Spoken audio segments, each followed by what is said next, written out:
My wife Emma and I have been married for 6 years. We met in college, dated for 3 years, and everything seemed perfect. She's smart, ambitious, and we shared the same goals, or so I thought. About 8 months ago, I started noticing changes. Emma was working late, guarding her phone, and our intimacy had disappeared. Classic signs, I know. But like an idiot, I trusted her when she blamed work stress. Then came the business trip with her coworker, Mark. I had suspicions, but nothing concrete until I got a call from my buddy who saw them at a restaurant 2 hours from our city, definitely not looking like colleagues. When confronted, Emma broke down and admitted to a 3-month affair. I was devastated, packed a bag, and stayed with my brother for 2 weeks. Emma bombarded me with texts and calls, begging me to come home so we could work things out. Against my better judgment, I returned. That's when she dropped the bomb. I've been doing a lot of thinking, she said one night over dinner. Maybe what happened with Mark was a sign that we need to explore other options. What would you think about an open marriage? I nearly choked on my food.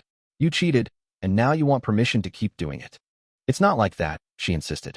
It would be mutual. You could see other people too. I think it might save our marriage. I was furious, but also exhausted from fighting. Part of me wondered if this was just her way of assuaging her guilt. After several heated discussions and against my instincts, I reluctantly agreed to a trial period with ground rules. Honesty about partners, regular check-ins, and veto power. Here's where it gets interesting. At first, Emma was thrilled. She continued seeing Mark openly while I did nothing. I think she expected me to sit at home while she explored. But then I met someone, her best friend, Olivia. It wasn't planned. Olivia reached out to check on me, knowing something was wrong between Emma and me. We met for coffee, which turned into dinner, which turned into more dinners. Olivia had recently gone through a divorce herself and understood my pain. She also revealed she'd distanced herself from Emma after learning about the affair, finding it morally reprehensible. One night, after 2 many glasses of wine, Olivia confessed she'd always found me attractive but respected our marriage. Given our new arrangement, those boundaries were blurred. One thing led to another, and we kissed. I was honest with Emma, as per our agreement. I told her I'd started seeing someone, but didn't reveal who. She seemed pleased at first, even smug, until she saw Olivia's car outside our house one morning when she returned early from Mark's. The look on her face when she walked in and found us having breakfast together was one I'll never forget. Shock, betrayal, and rage all rolled into one expression. Her? You're sleeping with her. You can't date Olivia. Emma seethed, face flushed with anger. Anyone but her. I remained calm. That wasn't part of our agreement. We said honesty and veto power for safety concerns, not personal preferences. Emma paced our kitchen, shooting daggers at Olivia, who sat uncomfortably at our breakfast table. This is different. She's my best friend. Olivia corrected quietly. I haven't felt like your best friend since I found out what you did to your husband. The fight that followed was explosive. Emma accused us of plotting behind her back, of Olivia coveting her life for years, of me choosing the most hurtful option to get revenge. We maintained that nothing happened until after the open marriage agreement, but Emma wasn't hearing it. She stormed out, slamming the door so hard a picture fell off the wall. The framed photo of our wedding day crashed to the floor, glass shattering. A perfect metaphor for our marriage. Later that night, Emma returned home calmer but cold. I'm invoking my veto on Olivia. I shook my head. That's not how this works. Veto is for dangerous situations, not jealousy. Then I want to change the rules. Like you changed the rules of our marriage when you cheated? The words came out harsher than intended, but I couldn't take them back. For the next few weeks, our house became a war zone. Emma would bring Mark over deliberately when she knew I'd be home, making sure I heard them together. I continued seeing Olivia, though we kept our meetings away from the house to avoid further confrontation. Things escalated when Emma showed up at the restaurant where Olivia and I were having dinner. She tracked my location through our shared account, something I'd forgotten to disable. Having fun with my sloppy seconds, she spat at Olivia, loud enough for nearby tables to hear. I stood up. Emma, you're drunk. Let me call you a cab. Don't touch me. She jerked away from my hand. You wanted an open marriage so badly. I didn't want this, I interrupted. This was your idea, remember? The manager asked us to leave. Outside, Emma broke down crying, a mix of alcohol and emotions. I didn't think you'd actually do it, she sobbed. I thought you'd say no to the whole idea. It hit me then. She never wanted an open marriage. She wanted absolution for her affair without having to face consequences. She expected me to either refuse the arrangement, making her feel desired, or agree but remain faithful, proving my devotion. What she never anticipated was that I would actually take advantage of the freedom she'd proposed. The next day, I started looking for apartments. Our arrangement clearly wasn't working, and living together only amplified the toxicity. When I told Emma my plans to move out, she panicked. "Please don't go," she begged. "We can fix this. I'll stop seeing Mark. We can close the marriage again." "And what about Olivia?" I asked. Emma's face hardened. "You'd have to stop seeing her too, obviously."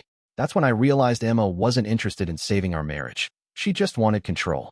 She couldn't stand that I'd found happiness with someone else, especially someone she knew. "I think we need space to figure out what we really want," I told her. "This isn't healthy for either of us." I found a small one-bedroom apartment close to my work and moved in the following weekend. Emma alternated between rage and reconciliation attempts, showing up unannounced with my favorite meals or calling at 3 a.m. crying. Meanwhile, my relationship with Olivia deepened. She was patient and understanding about my complicated situation. Unlike Emma, she didn't play games or use manipulation tactics. For the first time in years, I felt respected and valued. 3 months into our separation, Emma showed up at my apartment on a Sunday morning. She looked different, calmer, more put together than during her previous emotional visits. "Can we talk?" she asked, holding up a bag from my favorite bakery. "I brought those cinnamon rolls you like." I let her in, cautious but curious about this new approach.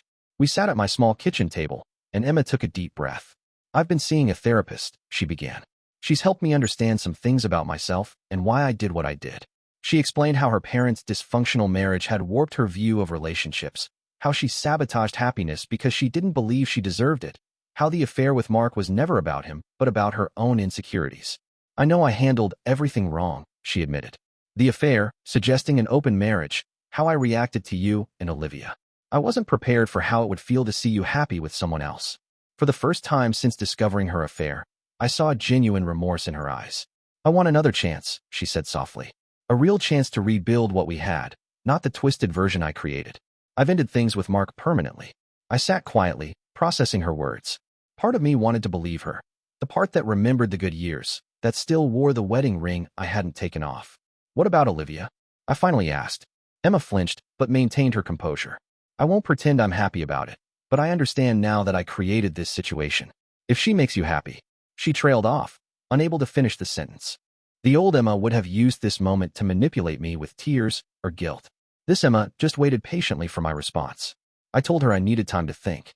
She nodded, left the cinnamon rolls, and walked out without drama. That night, I met Olivia for dinner and told her about Emma's visit. She listened attentively, her expression unreadable. "What are you thinking?" I asked when I finished. "I'm thinking you have a decision to make," she replied, reaching for my hand across the table. "And whatever you decide, I want you to be sure it's what you truly want." Her selflessness only made my decision harder. Over the next week, I did some soul-searching. I met with Emma again, this time suggesting couples therapy if we were to have any chance of reconciliation. She agreed immediately. I also had difficult conversations with Olivia. She admitted she'd fallen in love with me, but understood the complications. "Marriage vows mean something," she said. "I don't want to be the reason you don't try to honor yours if that's what your heart is telling you to do." In the end, I made my choice based on one simple question. Who did I want to build a future with? I filed for divorce 2 weeks later. Emma was devastated, but surprisingly accepting. "I knew it might end this way," she said when I told her. "Part of me always knew Olivia was better for you than I was." 6 months later, the divorce was finalized. Emma moved to Seattle for a fresh start.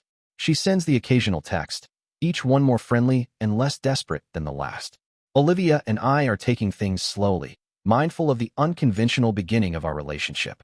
We have our own apartments, but spend most nights together. She's currently meeting my parents for the first time at a weekend getaway. Sometimes I wonder if Emma regrets suggesting an open marriage. I certainly regret agreeing to it rather than addressing our problems head-on. But in a strange way, her proposal forced us both to confront truths we'd been avoiding. Life rarely turns out how you expect.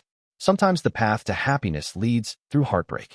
And sometimes the person you least expect becomes the one you can't imagine living without. I appreciate you watching till the end.